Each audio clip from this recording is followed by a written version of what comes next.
I want you to know that I have a tremendous love for the people of God. It's been my upbringing, it's been my friends, it's my family, it's everything I've known since I was a baby.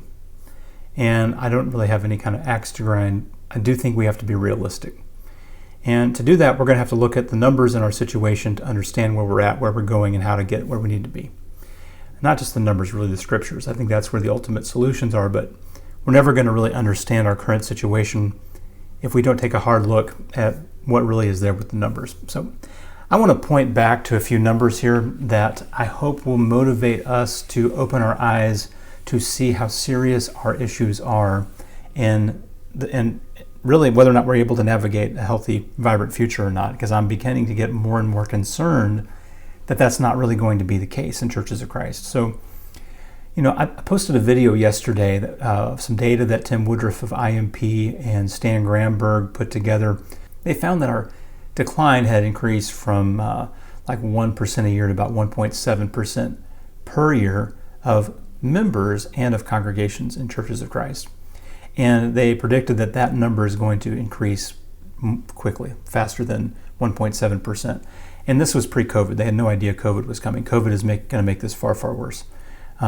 They mentioned that over half of our churches have 34 or less members, and that 60% of our members are over the age of 50. Okay, it just so happens that the age of our largest demographic are also the age of the same age as our churches. The churches that they attend, they probably were born in and grew up as babies in and have never really gone anywhere else, or at least are within that cultural generation that was born into a time of excitement, vibrancy, church planting in the 40s, 50s, and 60s that really met its heyday in the 80s, coming into the early 90s.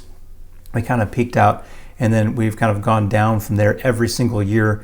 Less churches planted, less membership, less congregations. And as we look at this, it's really an unsustainable path. We're going to be insignificant in 20 years, maybe even 10.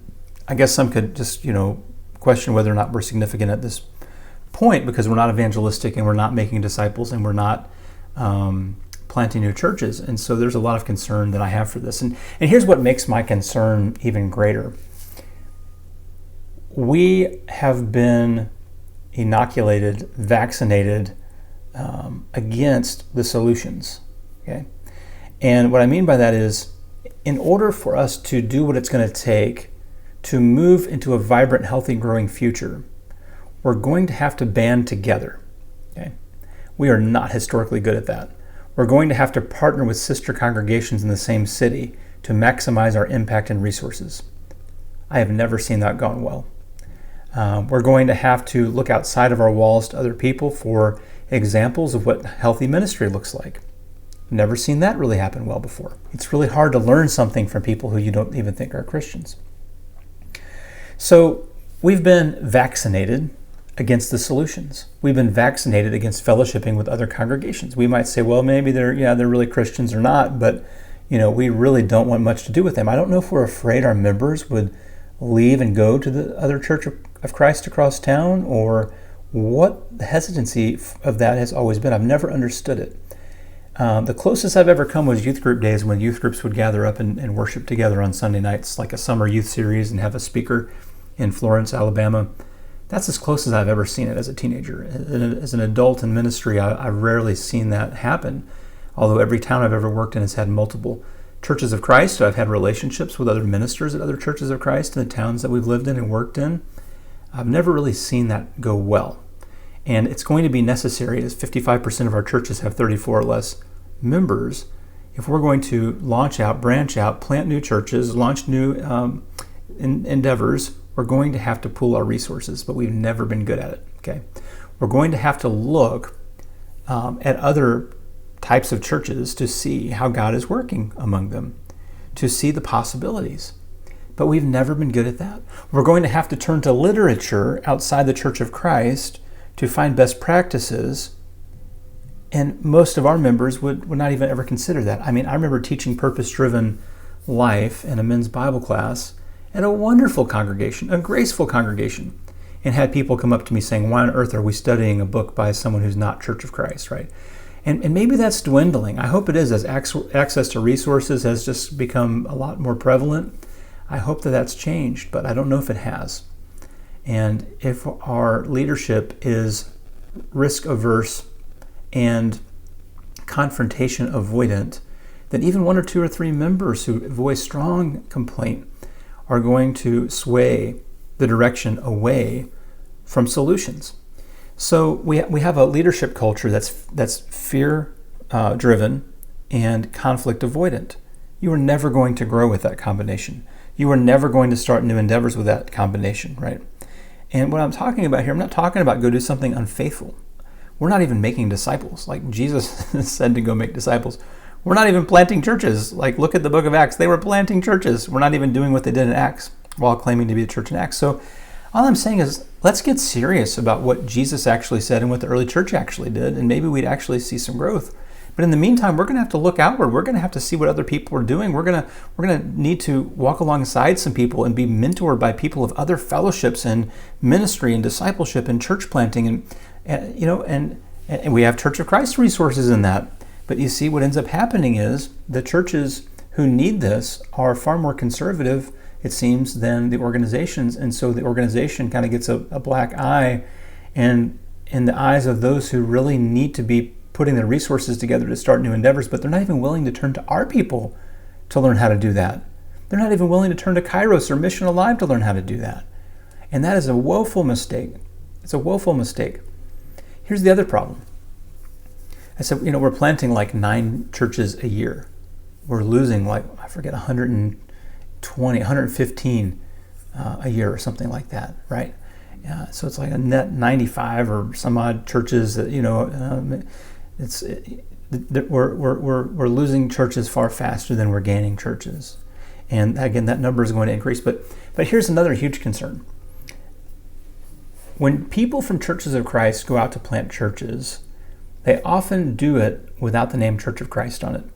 And even if they put the name Church of Christ on it, they're often engaging in things like instrumental worship and things like that, or women are participating, that even within our own fellowship, people are no longer willing to acknowledge those new churches as Churches of Christ. And so we're cutting our own feet out from under us because of our exclusivity, that we're not going to be even catching new church plants. Even the new endeavors that take place, as people go out and start new churches, they're not even going to do it as Church of Christ, like on a sign, as if there's a sign on a house church or whatever. So this is a really tough combination, and I'm very concerned by it. And just like that demon at the bottom of the mountain, when Jesus and his 3 came down from Transfiguration, and Jesus said of that kind of demon, it can only come out through fasting and prayer. I think this kind of situation can only be navigated through fasting and prayer.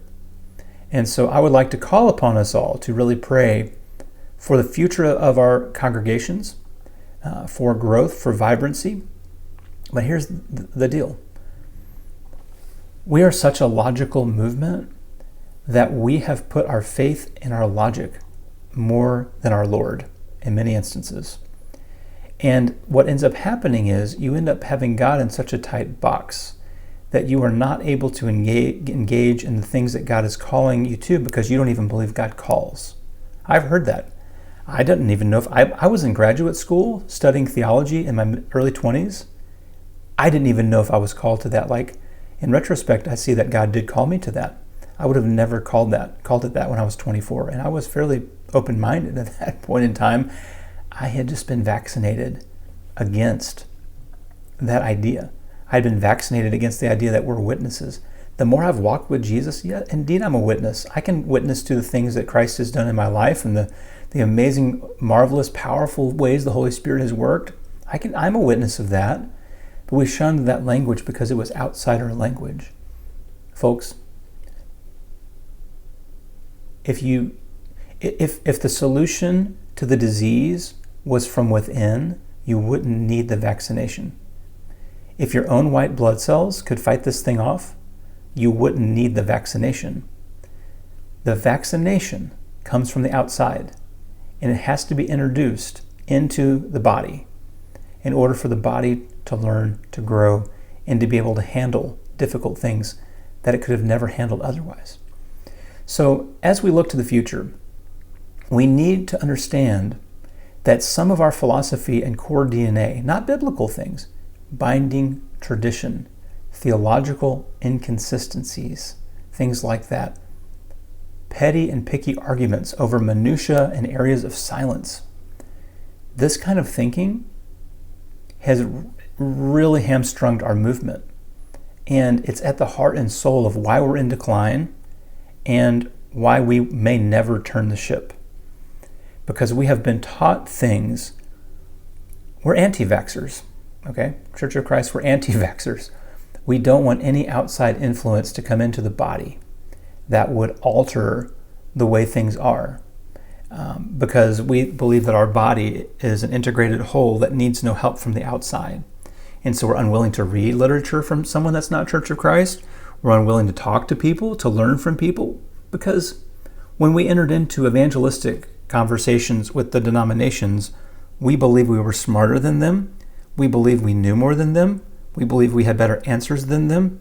You will never look to someone who you view from that light in a way that they might actually be able to help you. But I'm telling you that there are people in this world who are not of the Church of Christ who God is absolutely using for His glory, who can enter into your life and mentor you, instruct you, coach you, teach you, show you how to do it scripturally. But we're just not open to that conversation. And that's what's going to kill us. That's what the virus is going to kill us. The virus of our own self-sufficiency is going to kill us. And when these things come that we just cannot handle, like a changing world where the religious landscape is no longer nominally Christian, we don't even know how to talk to a non-believer. We have formed such a culture that we're immune to the vaccine, and we're anti-vaxxer. We're not even willing to allow the vaccine in the body because we think that these foreign elements are slippery slope corruption elements that will just lead to our death. What's going to lead to your death is not taking the vaccine, okay? And so let's wrap our mind around this. Let's be prayerful about this. Let's begin looking to outside resources, podcasts, websites. Let's look within our own fellowship to places like Mission Alive, Kairos, Ethos Church in Nashville has Onward, a church planting organization. But you see, the very people who need that will look at that and say, well, I'm not even sure if that's one of us. They are our people, okay? And until we open ourselves up to the fact that we don't know everything and that there's people out there who can help us, we're going to die. Like that number, getting down to 200,000 Christians and however many hundred congregations, 2,000 congregations from 14,000 by 2050, that doesn't have to happen. But if we don't allow the vaccine into our lives, we are in deep, deep trouble. Pay attention, be alert, don't let anything in that is not of Christ. I'm not saying that, but be willing to learn. Be willing to pay attention to people who you may not have ever thought could teach you anything. And, you're going to be amazed at what God's going to do because He's working. He's working all over the world in churches that don't say Church of Christ on the sign. And until we open ourselves up to the possibility of that and listen to people who have that experience, we're stuck.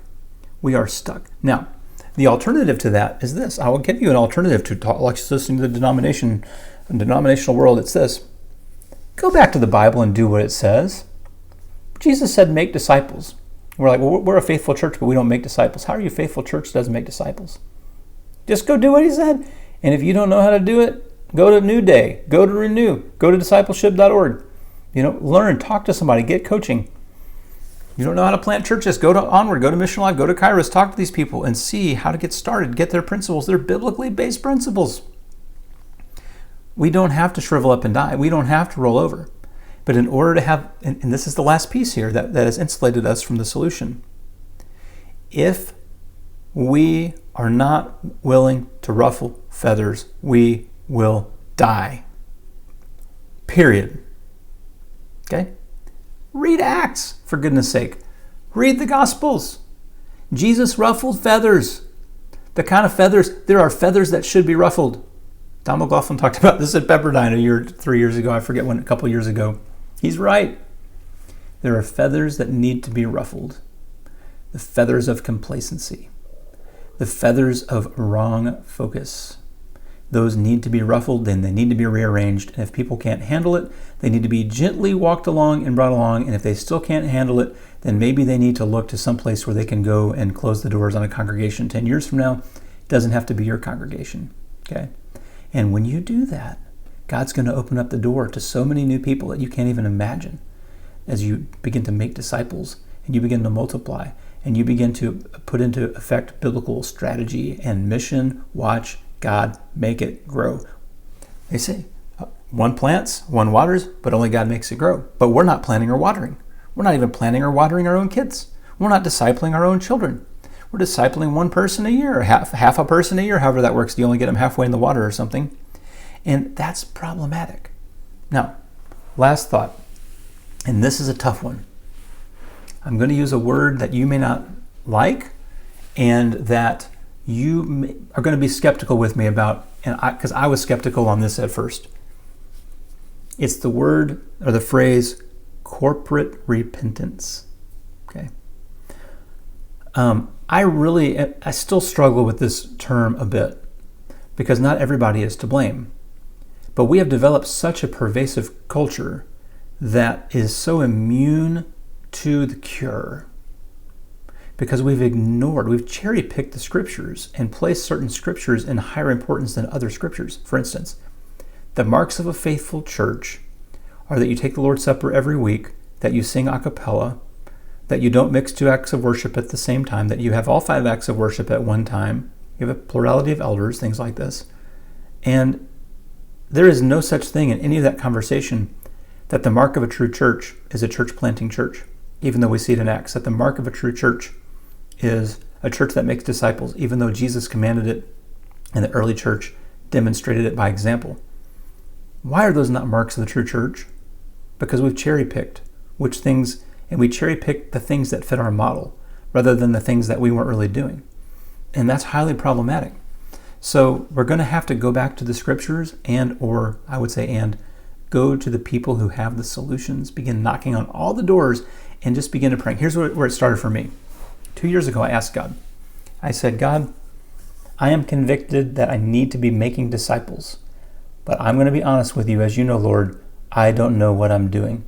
I know how to study the Bible with people. I know how to convert people. I know how to convince them that Jesus is Lord. I know how to have that conversation, which scriptures to go to, but I don't know how to teach another person through conversion to Jesus following in any way, shape, or form. I've never seen it, never been modeled it, didn't get taught it in seminary, and not that I recall. And I said, Lord, if you will teach me, if you will show me, I promise you, I will do it. Well, lo and behold, someone came along, Bobby Harrington of renewdiscipleship.org. And he approached me at Pepperdine, and we had a conversation about some things and some writing that was needed for Renew. And I said, it's crazy you're asking me this because he said, well, in order to write these things, you need to know discipleship. So let's teach you discipleship. And I was like, Bobby, this is exactly what I've been praying for. I've been praying that God would teach me this. And here you come offering this. And so I've made good on my word. I've started multiple discipleship groups and teaching people how to live the Jesus life. So here's my point is pray about it. Ask God for help. He will send people to you. God, Lord, send someone to me. Send me to someone. Show me the way so that I can learn how to do this. I'll help you learn how to do this. Just ask and we'll work this out. We'll have all the resources there for you. It's not difficult. It's simple. Anyone can do it. So pray, ask God for help and see how he shows up, because God will send you help if you commit yourself to doing what it is that you've promised that you're going to do. And so I'm concerned because there are solutions, but our culture is such that we may well be immune to the solutions to our decline. And that is highly concerning.